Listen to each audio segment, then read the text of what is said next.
पंडित जी, पायला। खुश रहो बेटा। यहाँ कैसे? बस पंडित जी, पापा जी के जाने के बाद मम्मी बहुत उदास रहने लगी। सोचा यहाँ ले आऊं, थोड़ा उनका मन बहल जाएगा। अच्छा किया बेटा, अब तुम्हें ही सब संभालना है। भगवान तुम्हारे पिता की आत्मा को शांति प्रदान करे।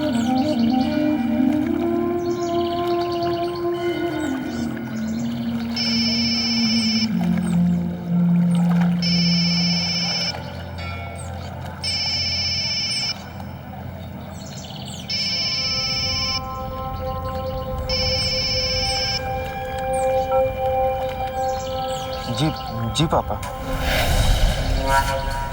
पापा मैं अभी मम्मी के साथ हूँ, बाद में बात करना। जी।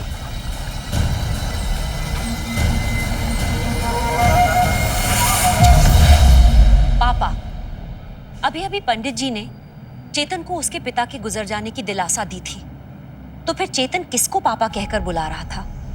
चेतन के पिता की मृत्यु की वजह से पूरा परिवार सदमे में था। एक तरफ थी माला जो अपने पति को खो चुकी थी, और दूसरी तरफ चेतन जो पिता को खो चुका था। दोनों एक दूसरे को संभाल रहे थे और खुद भी संभल रहे थे। आप ये सोच रहे होंगे कि चेतन फोन पे किससे बात कर रहा था। परिवार में अचानक हुई मृत्यु की वजह से ऐसा तो नहीं कि चेतन की मानसिक स्थिति पर असर पड़ा हो। इसे समझने के लिए हमें एक हफ्ते पहले क्या हुआ उसे जानना पड़ेगा, यानी कि चेतन के पिता की मृत्यु के 3 हफ्ते के बाद।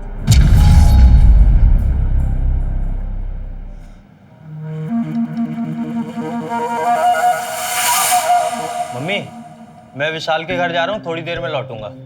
चाय तो पी ले। नहीं नहीं, विशाल के घर में ही पी लूंगा।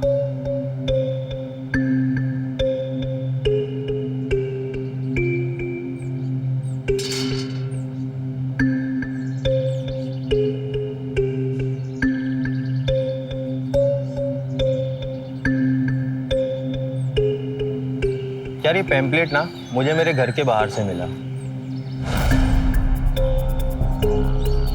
मैंने ये सब ऑनलाइन वीडियोस में भी देखा है। ऐसे लोग हैं जो ये सब कर सकते हैं। यार मैं सच बताऊं, मुझे ना इन सब चीजों पे विश्वास ही नहीं होता। नहीं यार, ये सब चीजें होती हैं। ऐसे लोग हैं जो आत्माओं से बात कर सकते हैं। सच में?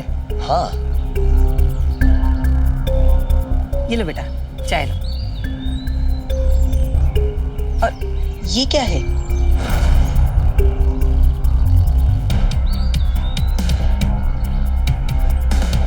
बेटा, मैं समझ सकती हूँ तुम किस सदमे से गुजर रहे हो, लेकिन तुम्हें इन सब चक्करों में पड़ने की जरूरत नहीं। ऐसे लोगों को सिर्फ दूसरों की मजबूरी का फायदा ही उठाना आता है। तुम तो थोड़ा अंदर से स्ट्रांग बनो और अपनी माँ का सहारा बनो। इस वक्त उन्हें तुम्हारे सहारे की बहुत जरूरत है। जी। और विशाल, 15 मिनट में नीचे आकर पकौड़े ले जाना। अच्छा माँ। लेना नमकीन खाना। कौन है?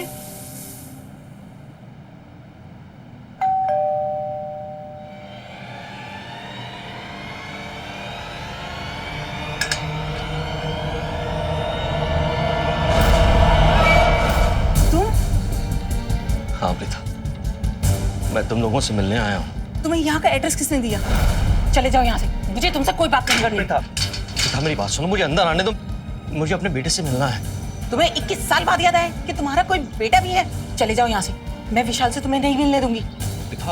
बेटा मुझे नहीं पता था कि तुम उस वक्त प्रेग्नेंट थी, और जब से मुझे पता चला ना कि तुम प्रेग्नेंट थी और हमारा एक बेटा है, मैं तब से तुम्हें ढूंढने की कोशिश कर रहा हूँ, लेकिन तुम मुझे कहीं नहीं मिली। मैंने तुम्हें हर जगह ढूंढा। मुझे कुछ नहीं सुनना, चले जाओ यहाँ से। देखो विशाल मेरा बेटा है, मेरा पूरा हक है उससे मिलने का। तुम मुझे उससे मिलने से नहीं रोक सकती। विशाल अंदर कहाँ घुस रहा, बाहर निकलो।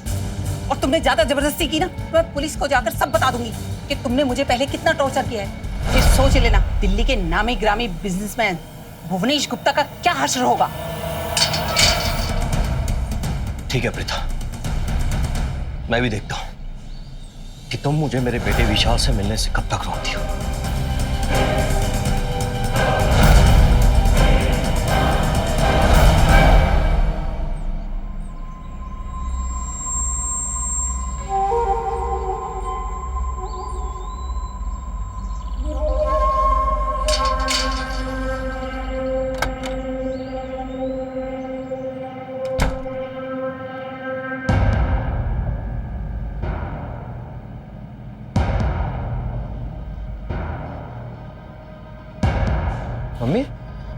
ये क्या कर रही हो आप? कुछ नहीं बेटा, तुम्हारे पापा तो चले गए, जो टेंशन है ना वही समेट रही हूँ।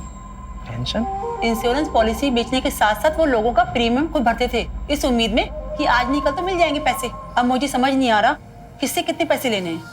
तुझे पता है पहले ही तुम्हारे पापा ने इस घर पे लोन ले रखा है। अरे पता है मम्मी, लोन है इस मकान में और इस महीने का ईएमआई भी जानी है, पर मैं क्या करूं?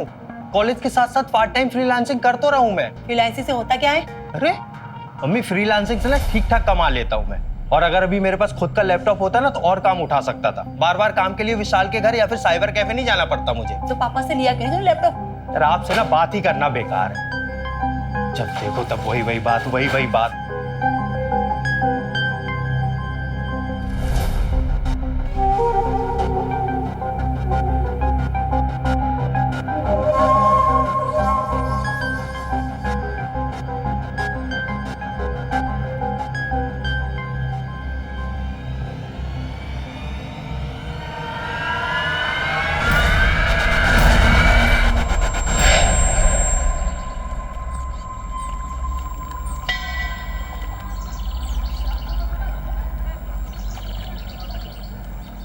अरे भैया जी आ जाइए, नाव की सैर करा दें। नहीं, मुझे नहीं करना। काफी टाइम से बैठे हैं आप यहाँ, किसी का वेट कर रहे हैं क्या? अपने पापा का।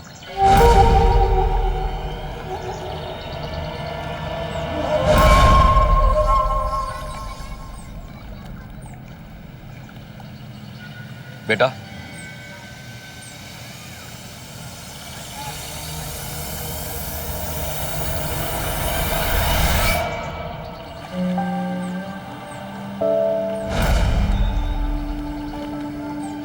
I am really very sorry बेटा। मैं अचानक तेरी माँ को छोड़कर क्यों चला गया? हम लोग कई साल तक साथ रह सकते थे, लेकिन वो मेरे बस की बात नहीं थी। मेरा विश्वास करो विशाल, प्रीता और मैं जब प्यार में थे तो हम दोनों बहुत जवान थे। वो 18 साल की थी और मैं 21 का। हम दोनों एक दूसरे से बहुत प्यार करते थे। हम दोनों शादी करना चाहते थे, इसलिए हम दोनों ने अपने घर वालों से बगावत की और घर से भाग गए। लेकिन शादी करने के लिए हमारे पास पैसे नहीं थे, ना ही कोई रहने का ठिकाना था और ना ही कोई काम था। इसी वजह से हम दोनों के बीच में अक्सर झगड़ा होने लगा। इस बीच में मेरे पिताजी को पता चल गया कि मैं कहाँ रह रहा हूँ और वो आके मुझे वहां से ले गए। बेटा, मैं कायर था। मैं तुम्हारी माँ के साथ खड़ा नहीं रह सका, उसका साथ नहीं दे सका। लेकिन मुझे नहीं पता था कि तुम्हारी माँ प्रेग्नेंट थी। अगर मुझे पता होता तो मैं कहीं नहीं जाता। कुछ दिन पहले तक तो मुझे तुम्हारे होने का अंदाजा तक नहीं था, और जब से मुझे पता चला ना, मैं तुम लोगों को ढूंढ रहा हूँ, ढूंढने की कोशिश कर रहा हूँ, और मैंने तुमसे मिलने की कोशिश भी की, लेकिन पिता ने मुझे तुमसे मिलने नहीं दिया। मुझे माफ करता बेटा। तुम्हें मेरे बारे में कैसे पता चला? मैं हमेशा मम्मी से पूछता था मेरे पापा का नाम क्या है, लेकिन उन्होंने मुझे कभी नहीं बताया। उस दिन जब आप घर आए थे ना। प्रीता, विशाल मेरा बेटा है और मैं उसका बाप हूं। मेरा पूरा हक है उससे मिलने का। तुम मुझे उससे मिलने से नहीं रोक सकती। विशाल, अंदर कहाँ घुस, बाहर निकलो। और तुमने ज्यादा जबरदस्ती की ना तो मैं पुलिस को जाकर सब बता दूंगी कि तुमने मुझे पहले कितना टॉर्चर किया है। फिर सोच लेना कि दिल्ली के नामी ग्रामी बिजनेसमैन भुवनेश गुप्ता का क्या हश्र होगा।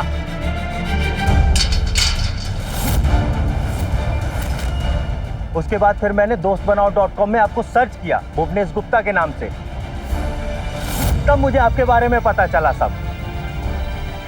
विशाल, मैं तेरा वो बाप हूं जो तेरे साथ कभी नहीं रहा, कभी था ही नहीं। लेकिन बेटा, मैं हर बात की भरपाई करूंगा। लेकिन कैसे करोगे आप भरपाई? क्या आपको पता है मैं किस कॉलेज में पढ़ता हूँ? क्या आपको पता है मेरा फेवरेट फ्रूट कौन सा है? क्या आपको पता है मेरा बर्थडे कब है? बेटा, मैं तेरे बारे में सब कुछ जानना चाहता हूँ। तेरी पसंद, तेरी नापसंद, तेरा बर्थडे कब आता है? कब आता है तेरा बर्थडे? आज है मेरा बर्थडे, आज। आज? आपको पता है जब से होश संभाला है सारे दोस्त मुझे चिढ़ाते थे कि मेरे पास मेरे पापा नहीं है, और तो और मुझे मेरे पापा का नाम तक नहीं पता। मैं जानता हूं बेटा, मैंने तेरे साथ बहुत बड़ी नाइंसाफी की है, लेकिन मैं तेरी हर कमी को पूरा करूंगा, हर कमी को। आज तेरा बर्थडे है ना? अब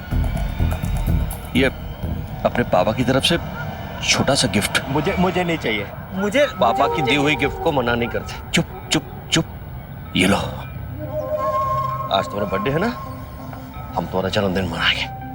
हाँ चलो।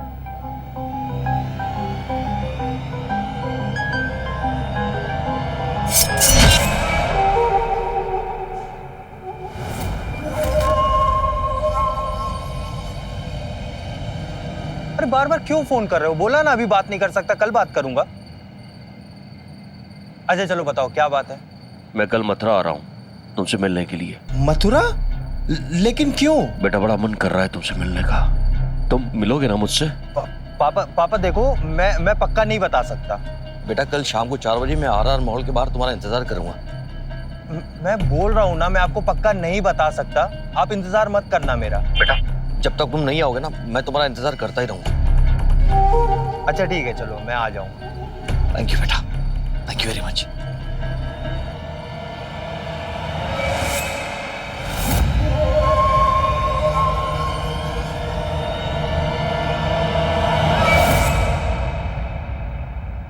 अरे चेतन, कहाँ जा रहा है? अरे ये हाईवे वाले मॉल तक ही जा रहा हूँ।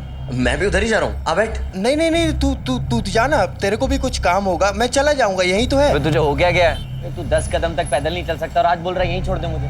स्कूटी से हूँ मैं। हाँ छोड़ देता हूँ, चल बैठ। अरे ठीक है, तू चला जाना। हाँ बैठ, छोड़ देता हूँ, चल बैठ, जल्दी बैठ। बैठ ना, जल्दी बैठ यार, बैठ। विशाल मैं सच में चला जाऊंगा यार, तू छोड़ देना। जाने दे।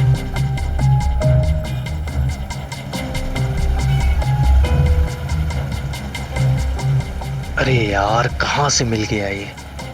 अब अगर भुवनेश ने देख लिया और उसका नाम पूछ लिया तो लेने के देने पड़ जाएंगे। बस यहीं रोक दे बस। चल। अच्छा सुन, तू शाम को घर आ रहा है ना? हाँ आ रहा हूँ ना शाम को घर में, शाम को मिलते हैं। लेकिन तू इतना जल्दबाजी में क्यों है? वो असाइनमेंट का क्या हुआ? अरे आज शाम को घर आऊंगा ना, सब बता दूंगा। यार तू समझ नहीं रहा, अभी मामा जी आने वाले हैं, बहुत पकाते हैं यार वो। तूने वो चेन वाली कंपनी के बारे में सुना है ना? वो उसी में जॉब करते हैं। अगर 2 मिनट उनसे बात कर लो ना तो वो प्रोडक्ट चिपकाने में लग जाते हैं।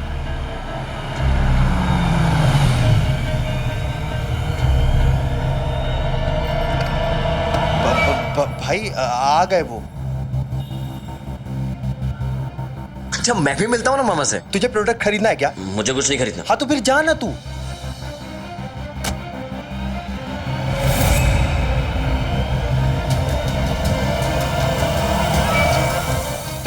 तू निकल ना। हेलो बेटा विशाल। नमस्ते मामा जी। चल निकलना, शाम को मिलता हूँ ना मैं तुझे।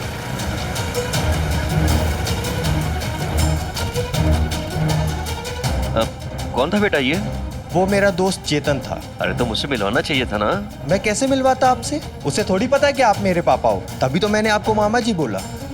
खैर छोड़िए ये सब, आप ये बताइए क्यों मिलना चाहते थे आप मुझसे? हाँ वो मैं तुम्हें शॉपिंग करवाना चाहता हूँ। पिछले 21 सालों में तुमने जितने भी गिफ्ट्स मिस किए हैं ना, मैं सब तुम्हें दिलवाना चाहता हूँ। 1 मिनट, आप मुझे पैसों से खरीदना चाहते हो? नहीं बेटा, मेरा वो मतलब नहीं था। मैं तो बस ये महसूस करना चाहता हूँ कि मेरा भी एक बेटा है। देखिए मेरी परवरिश ना बहुत ही लोअर मिडिल क्लास फैमिली में हुई है। मेरे लिए एक जीन्स खरीदना भी बहुत बड़ी बात। और अगर आप मुझे ये सब इतने सारे गिफ्ट दिलाएंगे, मैं घर लेके जाऊंगा और मम्मी को क्या बताऊंगा? मम्मी को अगर पता चला ना ये आपने दिलाया है, मम्मी मुझे धक्के मार के घर से बाहर निकाल देगी। आपके लिए पैसों की वैल्यू नहीं होगी, लेकिन हमारे लिए पैसों की बहुत वैल्यू है। आपको पता है हमारे घर के ऊपर लोन है, मम्मी एक एक पैसे जोड़ के वो लोन चुकाती है। तो मैं ऐसे में आपसे गिफ्ट्स कैसे ले सकता हूँ?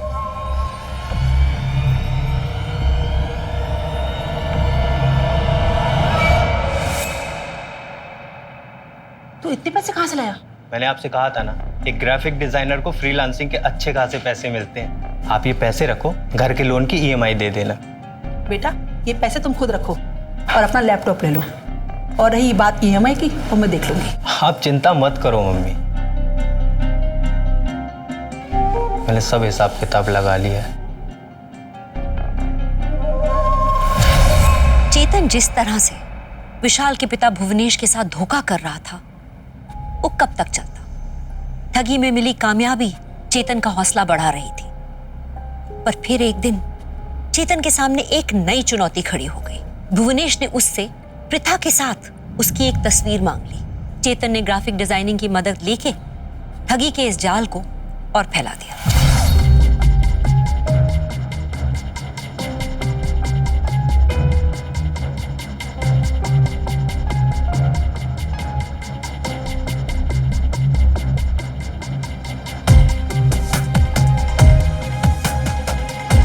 दो मिनट के लिए देना, सिस्टम अपडेट करना है। रुक रुक रुक, ये विशाल की माँ है ना? तेरे साथ फोटो में क्या कर रही है? अरे तू जाना, अपना काम करना यार। मैं विशाल का ही काम कर रहा हूँ। अभी मेरा टाइम बाकी है ना। चल आधे घंटे बाद अपडेट कर लेना सिस्टम। चल जा अभी काम कर लेना।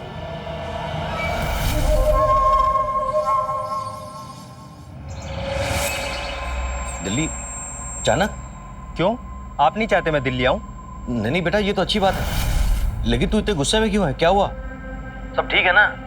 वो मम्मी से आज फिर से झगड़ा हुआ और उन्होंने मुझे घर से बाहर निकाल दिया। घर से बाहर निकाल दिए? लेकिन क्यों? किस बात पे झगड़ा हुआ बेटा? अरे पापा, हुआ तो हुआ, कौन सी नई बात है?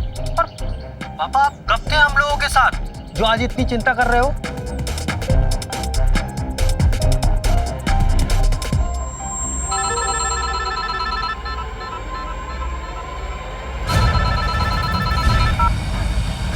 अरे बेटा, तू तो ऐसे ही नाराज हो गया। तू दिल्ली आ जा जल्दी से, मैं तेरा वेट कर रहा हूँ, ठीक है?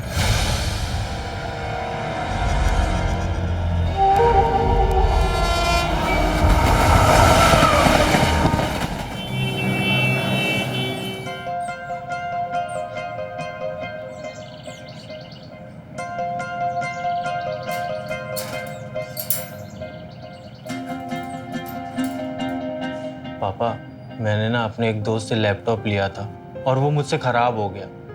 अब उसे नया लैपटॉप चाहिए। मैंने ये बात मम्मी को बताई तो मम्मी मुझ पे बहुत चिल्लाई और मुझे घर से बाहर निकाल दिया। आप हंस रहे हो? आपको मजाक लग रहा है? नहीं नहीं, ऐसी बात नहीं। मैं सोच रहा हूँ कि मेरे दोस्त जब भी आपस में बात करते थे कि जब भी उनके बच्चे गलती करते हैं तो नरक उन्हें झेलना पड़ता है, तो मैं सोचता था कि भाई मैं तो बहुत लकी हूँ कि मुझे ये सब नहीं झेलना पड़ता। लेकिन अब सोचता हूँ कि मैंने बहुत कुछ मिस किया है। और देखो, तुम्हें टेंशन लेने की बिल्कुल जरूरत नहीं है। लैपटॉप के पैसे मैं तुम्हें दूंगा। कितने पैसे चाहिए? जी 70,000। बस ठीक है, तुम मुझे अपना अकाउंट नंबर बताओ, मैं पैसे ट्रांसफर कर दूंगा। अकाउंट नंबर क्यों? बेटा, इतना सारा कैश कैरी करना सेफ नहीं है ना। तुम मुझे अकाउंट नंबर बताओगे तो मैं उसमें ट्रांसफर कर दूंगा। पापा, वो मम्मी का और ना मेरा जॉइंट अकाउंट है। अगर आप उसमें ट्रांसफर करोगे तो मम्मी को पता चल जाएगा और फिर वो मुझ पे चिल्लाएंगी। आप ना एक काम करो, आप मेरे फ्रेंड के अकाउंट में ट्रांसफर कर दो। That's a good idea. क्या नाम है तुम्हारे दोस्त का? चेतन आहूजा। ओके, तुम उसकी बैंक डिटेल्स मुझे फॉरवर्ड कर दो। अब भी कर देता हूँ। और हाँ, कल मैं एक ज़रूरी काम से मथुरा जा रहा हूँ। मैं तुम्हें ड्रॉप कर दूंगा और रास्ते में एक बहुत अच्छा ढाबा पड़ता है, वहाँ पर खाना बहुत ही फर्स्ट क्लास मिलता है। ठीक है, लंच वहाँ करेंगे। जी पापा। तो कल का प्रोग्राम डन। सब खाना रेडी है, आप कहे तो लगा दूं। हाँ, और आज का खाना हम रमेश के हाथ का खा लेते हैं। हाँ पापा, मुझे भी बहुत भूख लगी है। तो चलो आप। जी।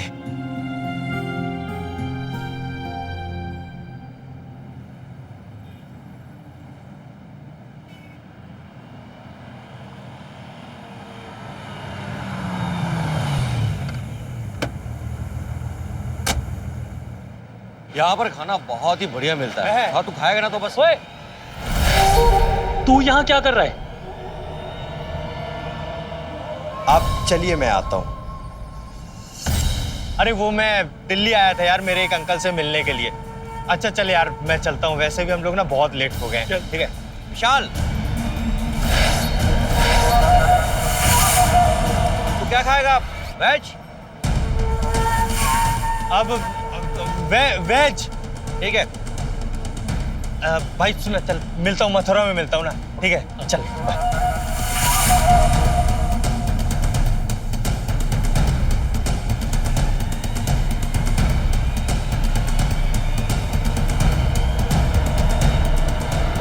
विशाल?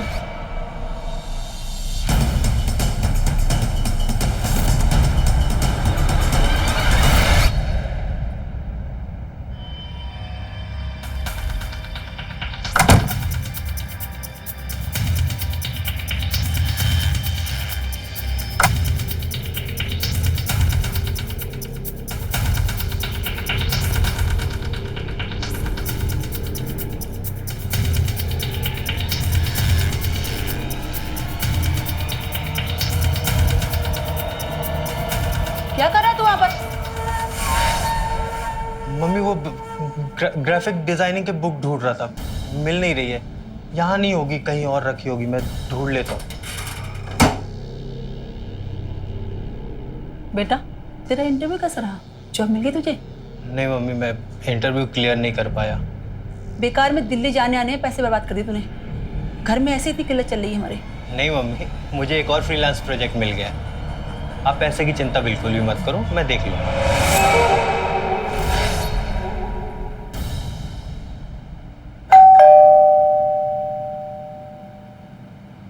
आंटी नमस्ते। नमस्ते। विशाल है? हाँ अंदर है। जी।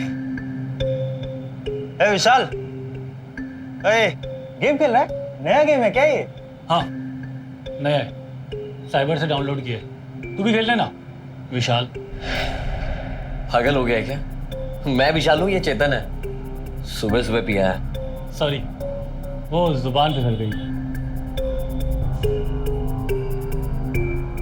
अच्छा चेतन सुनना, तुझसे कुछ बात करनी है, बाहर चलें। क्या हुआ? क्यों लेके आया तू मुझे यहाँ? क्या बात करनी है तुझे? देख, मुझे नहीं पता कि तू क्या खिचड़ी पका रहा है, लेकिन मैं इतना जरूर जानता हूँ कि तू विशाल बनकर विशाल के बाप को बेवकूफ बना रहा है। उस दिन ढाबे पे सारी बातें सुनी थी तेरी मैंने। विशाल, अगर तेरी माँ प्रीता मान जाती ना, तो हम सब एक ही घर में रहते और हमारी फैमिली पूरी हो जाती। बेटा देखो पापा, मम्मी को मैं अभी नहीं बता सकता कि हम लोग ऐसे मिलते हैं। 21 साल पुराना गुस्सा भरा है उनके दिल में, ठंडा होने में थोड़ा तो टाइम लगेगा ना। आप चिंता मत करो, मैंने आपसे प्रॉमिस किया ना, मैं मम्मी से बात करवाऊंगा। मैं करवा दूंगा, पक्का करवा दूंगा। क्या क्या क्या क्या बकवास कर रहा है तू? पागल हो गया क्या? देख, ज्यादा अनजान बनने का नाटक ना कर। तुझे नहीं बताना तो मत बता, मैं विशाल से ही पूछ लेता हूँ कि आखिर चक्कर क्या चल रहा है। क्या हुआ, होश उड़ गए तेरे हैं? चल पैसे निकाल। देख देख पिंटू, मेरे पास पैसे वैसे नहीं है और तू मुझे ब्लैकमेल करना बंद कर। नहीं है तेरे पास पैसे? नहीं है मेरे पास पैसे। नहीं है ना? नहीं है। चल ठीक है, मैं काम करता हूँ, मैं जाके विशाल को सब कुछ बता देता हूँ। और जब विशाल को पता लगेगा कि उसका बाप इतना अमीर है, तो इतने पैसे तो मुझे वैसे ही खुश होकर दे देगा ना वो। करता हूँ विशाल को फोन अभी। तू क्या पैसे निकाल। ठीक है, पैसे चाहिए ना तुझे? हाँ। अभी देता हूँ, रुक जा। पिंटू,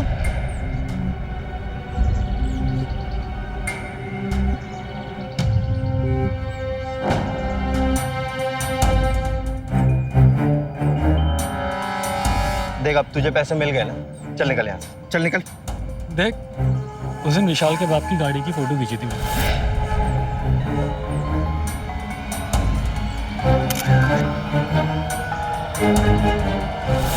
अरे 20-25 लाख की तो होगी बेटा, बहुत बड़ा हाथ मारा है तुमने। अब एक काम कर, मुझे हर महीने के 30,000 चाहिए। कितने चाहिए तुझे?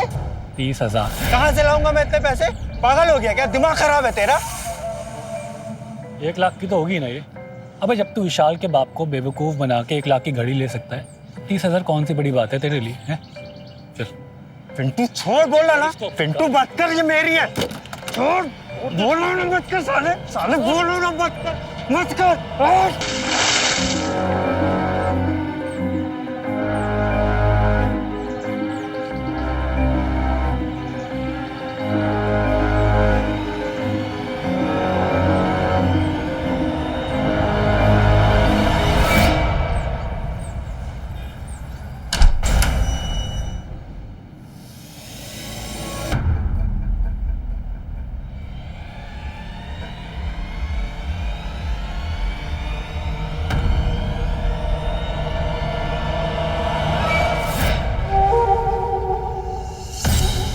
इतने सारे पैसे तेरे पास कहाँ से आए?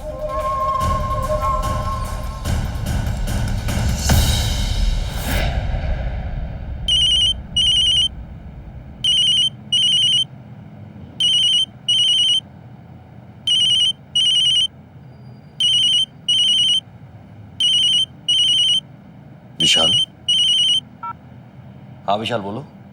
पिछले सैटरडे और संडे मेरा बेटा क्या तुम्हारे साथ था? प्रीता, तुम? हाँ प्रीता, वो मेरे पास आया था, उसे कुछ हेल्प की जरूरत थी। मैंने उसे घर से बाहर निकाला था ताकि उसे सबक मिल सके, और तुम उसे पैसे देकर बर्बाद कर रहे हो। किस तरह के बाप हो तुम? I'm really very very very sorry. देखो पिता, मुझे उस वक्त जो सही लगा मैंने वो किया. Please try to understand. मुझे तुमसे ये उम्मीद नहीं थी। क्या इस तरह से तुम हमारी जिंदगी में वापस आना चाहते हो?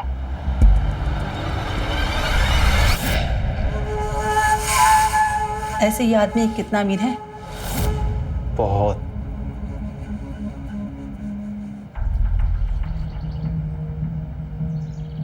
सॉरी पापा, अरे वो मेरी वजह से मम्मी ने आपको चिल्ला दिया ना फोन पे। जी। अरे नहीं नहीं, पागल हो तुम. तुम्हें सॉरी फील करने की कोई जरूरत नहीं. एक्चुअली मैं इससे भी बुरे की उम्मीद कर रहा था. विशाल बेटा, मुझे यकीन हो रहा है कि वक्त के साथ साथ धीरे धीरे हमारा परिवार फिर से एक हो जाएगा. और सुनो, अब ना तुम दोनों को दिल्ली शिफ्ट होकर ना मेरे साथ रहना शुरू कर देना चाहिए बेटा.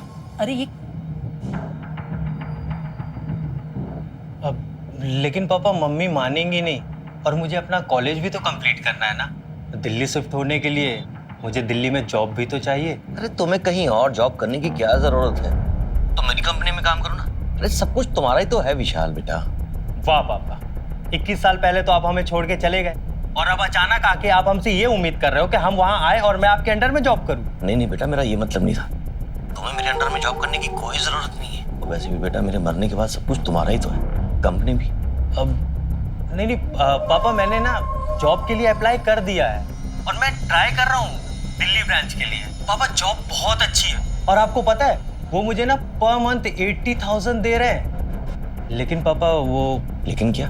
पापा वो मुझसे रिश्वत मांग रहे हैं. रिश्वत मांग रहे? कितने पैसे मांग रहे हैं? 10 लाख. 10 लाख? 10 लाख तो बहुत बड़ी रकम होती है बेटा. लेकिन पापा आप ये भी तो देखो, जॉब भी तो कितनी अच्छी है ना. 80,000 पे कर रहे हैं वो मुझे पर मंथ. ठीक है, तुम चिंता मत करो, मैं पैसों का इंतजाम करता हूँ. ठीक है? थैंक यू पापा. पापा आप ना चिंता मत करो, मैं ना आपको अपनी सैलरी में से धीरे धीरे करके आपके सारे पैसे वापस कर दूंगा. तुम पागल हो? मैं तुमसे पैसे लूंगा? मैं... लेकिन विशाल, तुम्हें ना मेरा एक काम करना होगा. मुझे लगता है कि अगर हम दोनों मिलकर तुम्हारी मम्मी को समझाएंगे ना, तो वो मेरे साथ दिल्ली में रहने के लिए राजी हो जाएगी. ठीक है पापा, मैं ट्राई करूंगा. ठीक है बेटा. अरे ये क्या है? अरे आप टेंशन मत लो, आप चाय पियो, मैं हूं ना.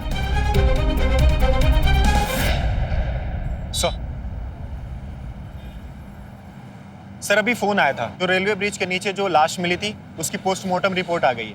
और सर पोस्टमार्टम रिपोर्ट के मुताबिक वो एक्सीडेंटल डेथ नहीं, मर्डर है. मुझे डाउट था. यार तुमने पिंटू की कॉल की डिटेल्स निकलवाई? हाँ सर, उसकी कॉल डिटेल के अकॉर्डिंग कुछ खास पता नहीं चला, लेकिन सर एक अजीब बात सामने आई. कौन सी अजीब बात? सर पिंटू के फोन में एक कार के नंबर प्लेट की फोटो मिली है. अब सर फोन में कार के नंबर प्लेट की फोटो कौन खींचता है? तुमने कार की डिटेल्स निकलवाई? हाँ सर, वो कार दिल्ली के किसी भुवनेश गुप्ता के नाम पर रजिस्टर्ड है. एक काम करो, तुम कल ही दिल्ली जाओ और ये पता लगाओ कि भुवनेश गुप्ता का पिंटू के साथ क्या कनेक्शन है. ठीक है? Okay sir.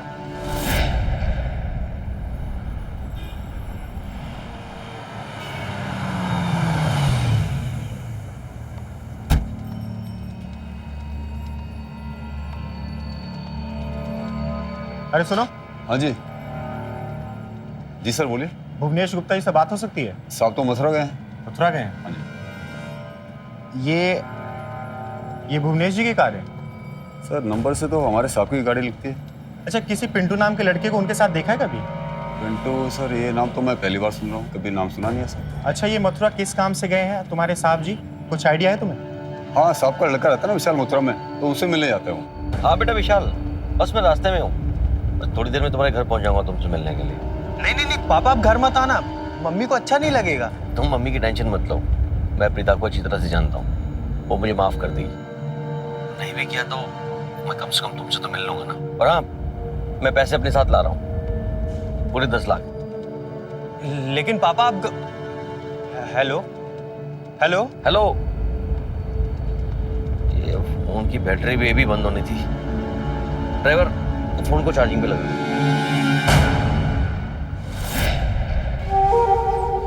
फोन ऑफ आ रहा है. मम्मी ये तो बहुत बड़ी समस्या खड़ी हो गई। कुछ ना कुछ तो करना पड़ेगा। सर भुवनेश गुप्ता का फोन स्विच ऑफ आ रहा है। वो मथुरा अपने बेटे विशाल को मिलने जा रहा है। तुम्हारे पास विशाल गुप्ता का एड्रेस है? नो सर, एड्रेस तो नहीं है। ठीक है, मैं थोड़ी देर में तुम्हें विशाल गुप्ता का नंबर सेंड कर रहा हूँ। तुम पता करो कि नंबर किस एड्रेस पर रजिस्टर्ड है। ओके ठीक है सर।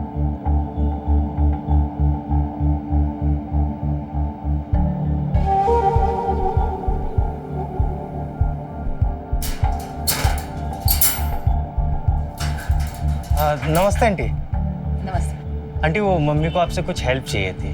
मुझसे हेल्प? जी, एक्चुअली दोपहर में कुछ मेहमान आने वाले हैं घर पे, तो उन्होंने मुझसे कहा है देख के आओ आप फ्री हो या नहीं। ठीक है, मैं जाती। जी। आंटी विशाल है? हाँ, अंदर है।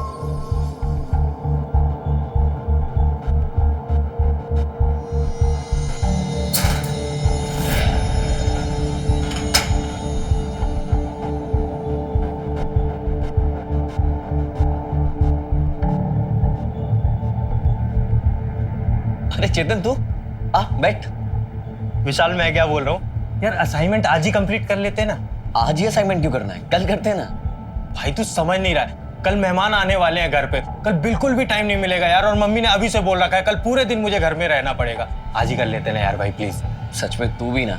अच्छा मुझे अपनी असाइनमेंट डिटेल्स ईमेल कर दे। ठीक है। और मैं तेरे लिए कड़क चाय बना के लाता हूँ।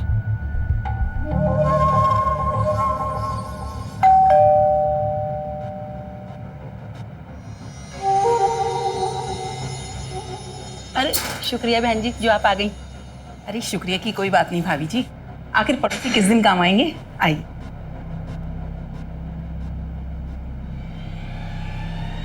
ये तेरी गर्मा गर्म कड़क चाय।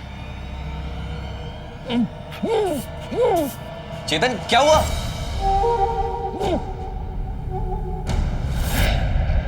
चेतन ठीक तो है ना तू? ठीक हो? आ जल्दी आ।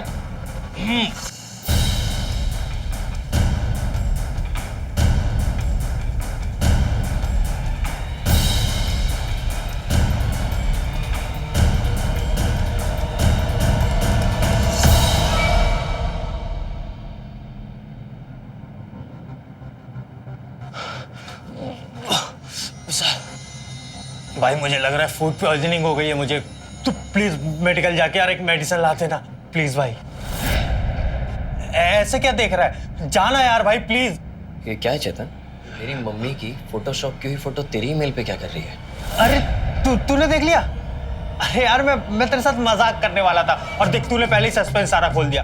मैंने तेरी फ्रेंड लिस्ट भी चेक की। तेरा सिर्फ एक ही फ्रेंड है, भुवनेश गुप्ता, और वो मेरे डैड है।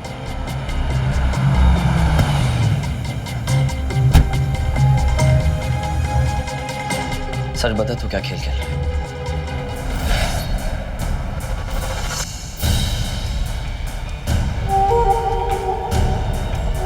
सच बता क्या चल रहा है तेरे दिमाग में? विशाल तू समझ ना। चेतन मुझे सच बता, क्या कर रहा है तू ये सब?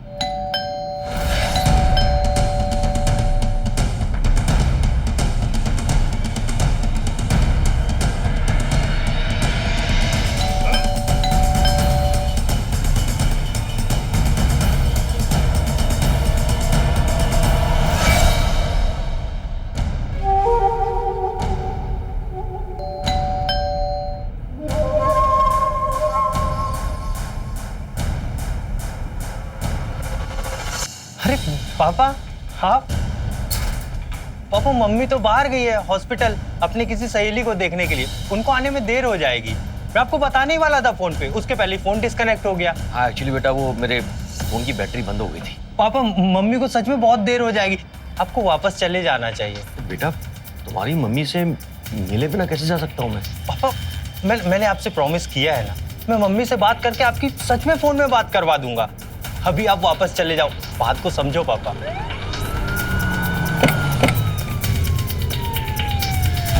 ठीक है मैं चला जाता हूँ।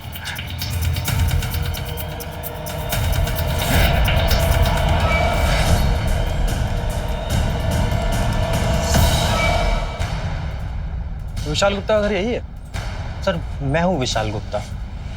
और आप? जी मैं भुवनेश गुप्ता। इसे तुम जानते हो? सर ये तो पिंटू है, यहाँ पास में ही इसका साइबर कैफे है, पर इसकी फोटो आप मुझे क्यों दिखा रहे हैं? दरअसल इसका मर्डर हो गया है। उसने अपने मोबाइल से आपकी कार का फोटो खींचा है। सर मैं बताता हूँ। सर उस दिन पिंटू हम लोगों को ना हाईवे में ढाबे पे मिला था और उसे पापा की कार बहुत पसंद आई थी। वो मुझसे पापा की कार का मॉडल नंबर पूछ रहा था, शायद इसीलिए उसने फोटो खींच ली हो। अरे ये मेरे घर के बाहर पुलिस की गाड़ी क्यों खड़ी है? अरे बहन जी, खाली गाड़ी खड़ी है, आप टेंशन मत लीजिए, आपके घर नहीं आई पुलिस। नहीं, मैं जरा देख कर आती हूँ। बहन जी रुकिए तो। क्या बात है इंस्पेक्टर साहब, सब ठीक तो है? आप इसी घर में रहती हैं? हाँ, लेकिन बात क्या है? सब ठीक है, आपके पति और बेटे से बात हो गई है। मेरे पति से? अरे लगता है तुम्हारी मम्मी आ गई। पापा मम्मी आ जाएंगी ना तो पैसे देखेंगे, बहुत गड़बड़ हो जाएगी। मैं काम करता हूँ, मैं पैसे छुपा के आता हूँ। पापा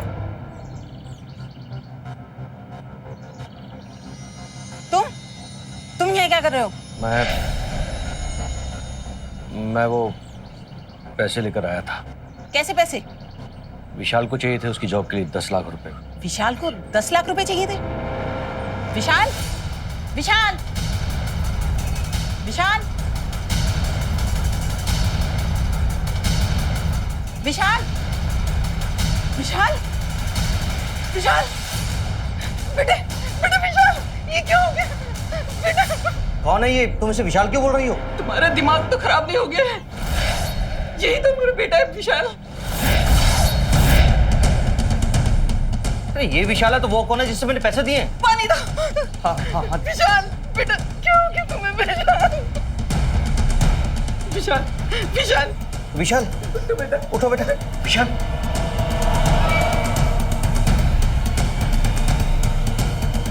चेतन ने मेरे सर पे पीछे से ऊपर